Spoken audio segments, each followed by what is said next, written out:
Well, welcome back, friends. Hey, thanks. Okay, so if we can just kind of recap where we left off to get our mind back into thinking about human brain and senses. So what did we decide our anchor phenomena for the unit was going to be? We had said that we would use what causes color blindness, your eyes, or how your brain interprets what is being seen, because we knew that we needed to connect to more than just the brain and sensory details, but we needed to connect to the cells, so we thought that was a way to do it, and that ties into our power standard, which is MSLS1 8-8, which is gather and synthesize information that sensory receptors respond to stimuli by sending messages to the brain for immediate behavior or storage as memories. And then we put in here a couple pictures that we were going to show the students. Were we going to show both of them, or we did talk about that, right? We're going to show one and do I notice, I wonder, and then show the second one of the different colors of what one is what people without color blindness see, and the other is what color blind people see, and see what they come up with without telling them. Okay, good. So I think we left off on lesson 4.5, and we had that 0.5 because this was a us created lesson, right? Not in the FOSS-KID. Okay, so Jenny, I think you had a good idea for phenomena. What was that? For the lesson level phenomena we're going to do for this one, because this is where we change into talking about the cellular level. The students haven't had a lot of experience with cells at this part in their education, so we decided we're going to do a vinegar egg, which is where you put the egg in a regular egg into vinegar. And let the shell kind of soak off over a couple of days. And then when they look at it, they're going to see the inside of the egg intact with the nucleus on the inside, which is the yolk, and actually see what a single cell looks like at a modified level, magnified level, so that it'll just draw in their interest to figure out, like, why does it look the way it is? How is it that, the parts and pieces of it to lead into that. So... Were we thinking, too, kind of like those pictures that we would start with just the vinegar egg and have them do I notice, I wonder, and then pose the question? Yeah, so we'll just show them the egg, walk around with it, maybe even let them touch it gently, to see what it looks like and feels like, but not tell them anything about it other than, what do you think this is? Kind of lead them into the ideas and have them do the I notice, I wonder process with that so that they can really get their, curiosities out. And then we'll lead them into telling them that this is a single cell, and then start to break into the lesson. So kind of our phenomena question is, did you know this is a single cell after they look at it? And then probably in the end, they'd have to provide evidence to prove why that was a cell. Yeah. That they could see. Okay. And then you can bounce it on the table. They do bounce like a bouncy ball. Yeah. And somebody will break them.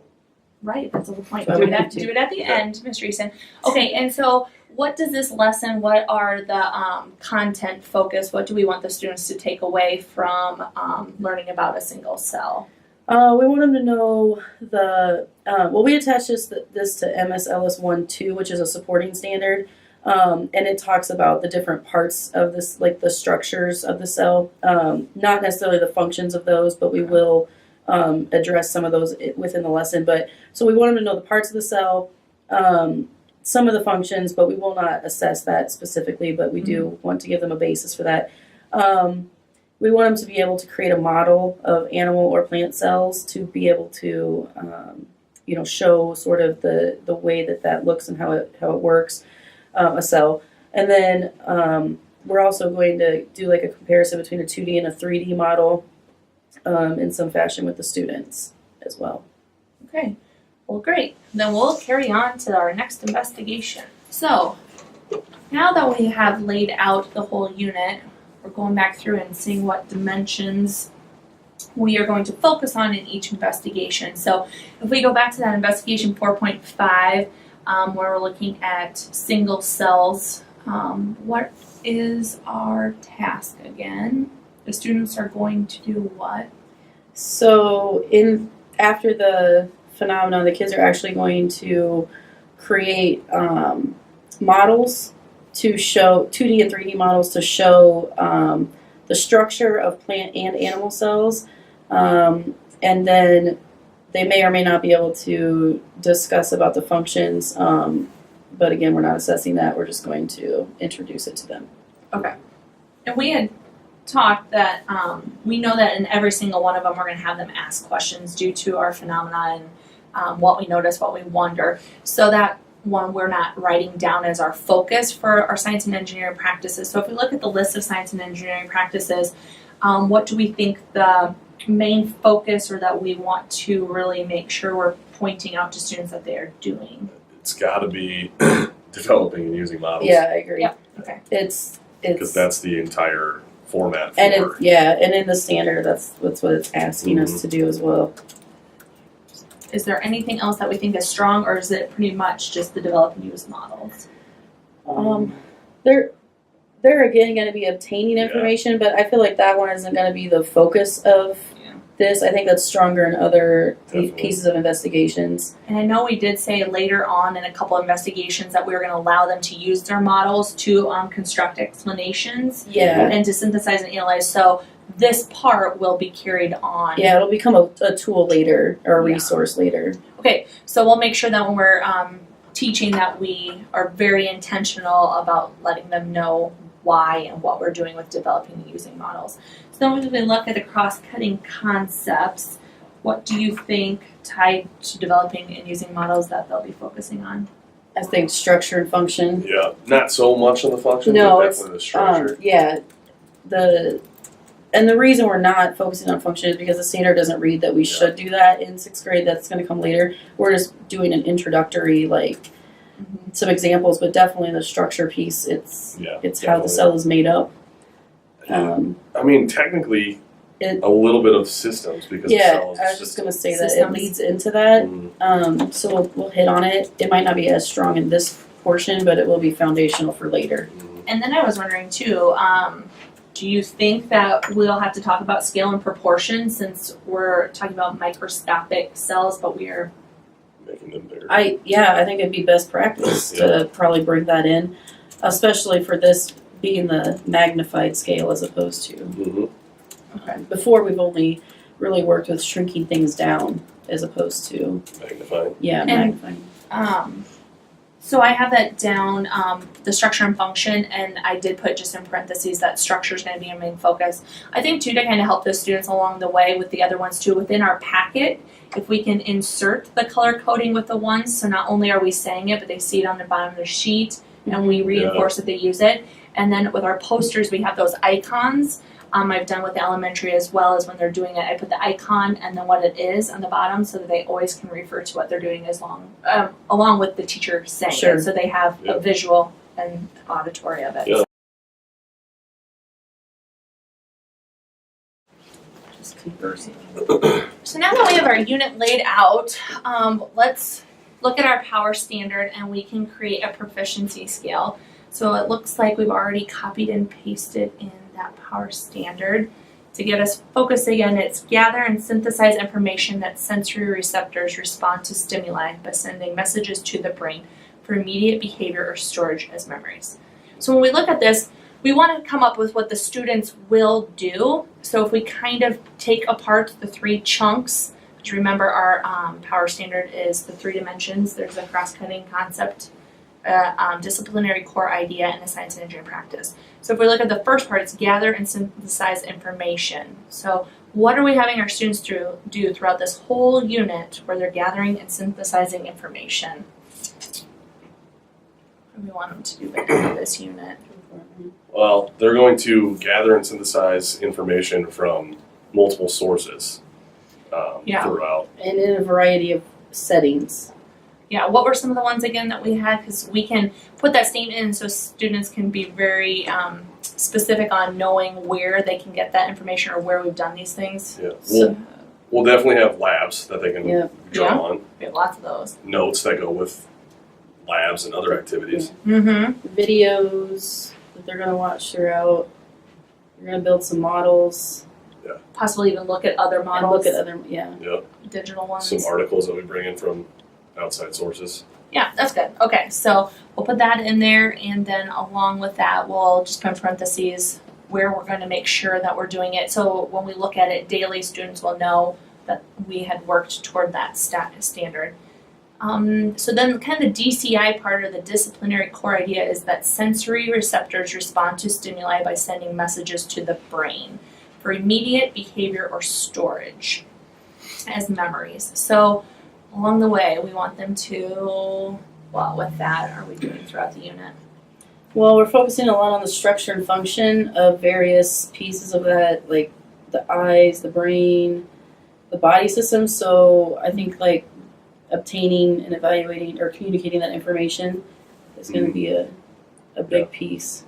That came up a lot as we were doing the unit plan. Yeah, and a lot of them have that for their SEP. So that's a good one to. So our first bullet really focused in on our core content. Mhm. So it sounds like this bullet that we're kind of creating is focusing on that cross-cutting concept of structure and function, where they learn about the different parts of the body, and then in the end, how the whole system works together. Yeah. Yeah. And I think too, even on this, we can label that for students to know that this is the DCI, since we're going to be marking it too in our journal, that they can kind of keep those color coding together. Okay. The second bullet, I mean, it pulls in others, but we're really focusing on the cross-cutting concept. Also has the science and engineering practice on with the obtaining and communicating. Yep. Yeah. The So SEPs. yeah, good call. And then lastly, if we think about that final project that you guys created, that we talked through, that pulls everything together, what do we want students to be able to do at the very end to show that they can do this standard?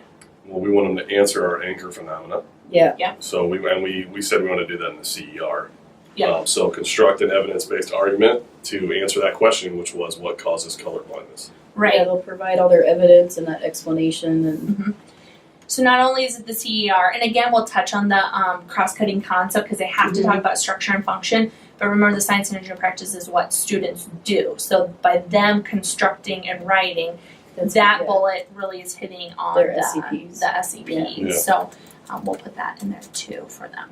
So then if we go to the level 2 part of our proficiency scale, it's recognize or recall specific vocabulary and processes, which we pulled those vocabulary words out as we went through of what we thought the most important was. So we will just copy and paste that from our unit design in there.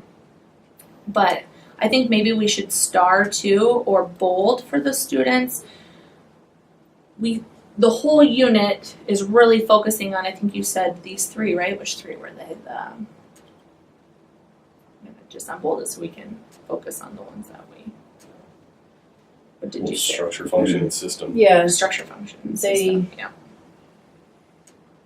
they're the 3 main Which terms. ironically go right with the cross-cutting concepts. Yes, Yeah, I know. exactly. It's kind of funny Yeah, how that worked out so we did perfectly for something us. right. So what I think we can do too is we'll have those as a list for students. So even every day we can even check by like we learned this one or another check mark. We talked about it again, so that they mentally know that they have focused on that. Again, even if you kept a tally, look at how many times we talked about structure and function. Mhm. So if we think about these bullets, what would we expect from each of these bullets for a student at the level 2? We're just not quite there yet. So if we start with the first one, gather and synthesize multiple sources of information. What would a level 2 student do? So I think a level 2 student would be able to gather multiple sources. I don't know that they'd always be able to synthesize and evaluate that information at that higher, deeper level, but definitely ability to gather it and look at it and pull something out of it at least. Agreed. And just even knowing that these are sources of information. Yes, yeah. That all of those, that list that we just talked about, the labs, the notes, Mhm. those are all things where that'll come from. It just isn't going to be Right? So you like think that that sounds okay? synthesizing level. Students will gather multiple sources of information, then we list the Yeah. same ones. Yeah, like that. Okay, so then if we look at the second one, obtain and communicate information about the structure and function of the eyes, brain, and the human body systems. They should be able to obtain it. I think. Yeah. Yeah, again, they're naturally going to have experience getting the information Yeah. through the different activities that we do throughout the learning process, but the communication piece might be a little bit more hindersome for them, or when they communicate, it's not going to have quite. They may have some misconceptions or things like that. So the communication just isn't. Detailed. Yeah, it's not clear. Mm-hmm. And I think too is we can come up with after we get the final thing done and we think about what they're going to do in each lesson is what are we going to do to help those students that have the information but aren't able to communicate it or synthesize it? What kind of things can we put in place to help them practice those skills? Okay, and then the last one is construct an evidence-based argument to explain what causes colorblindness, and that's that CER, Mm-hmm. which is our final project. Is this a spot where we could have them bring in another way of getting their point across? I know we had talked earlier about like utilizing maybe they record it or something so they don't have to write it, or is this not really where we want to focus on that? Well, I think that would still be a 3 if they're Okay. able to do it, even if they do it through a different source of videotaping or voice recording instead of writing. Okay. So maybe what I feel like this might just be missing. Like they're still gonna have to construct an argument in some fashion. Yeah. I feel like this is just where it's gonna. Lack some. Yeah, it's gonna lack some evidence, or the evidence is going to be not without strong. support. Like it doesn't Yeah. have Mhm. it doesn't have anything to really justify the evidence. It's more of a list of this, Yeah. this, and this, but they don't really know why. so maybe just they're Um, constructing an argument with little to minimum evidence. Yeah. Mhm. So construct an argument with little to no. Because they definitely will. I would feel like a They level can 2 has a claim, Yeah. but it's not clear as to why they feel Right, and a lot of them will maybe, I believe this, this, and this, but then they don't have there's the, no supporting details. the evidence with Yeah. it. Okay, great. And then we've come up with some extension pieces in some of our investigations along the way. But we kind of talked about this too through our talks of what would a 4 look like for this project. And I mean, we had come up with a couple good ideas. What were some Yeah. of those? The one that I remember, just because it was kind of funny, was the chicken one. Yeah, the whited chickens with the red glasses so that they don't attack each other when they have a cut. I loved that show. So we thought maybe students could like go beyond the perception of the light being needed and how they can manipulate light to. So one would be how it's happening in other places. Like this was applying it to an animal. Yeah. I think another thing we talked about, didn't we say that their evidence went from outside our classroom walls? Like, Mhm, could they mhm. interview someone that's colorblind and add that into Yeah. their argument? Yeah. Or an eye doctor or someone that does eye surgeries and Yeah, stuff. we So thought maybe we could either find a community member or someone that they knew that was an adult that experienced color blindness. They are able to obtain evidence from outside the classroom walls, and then we could give.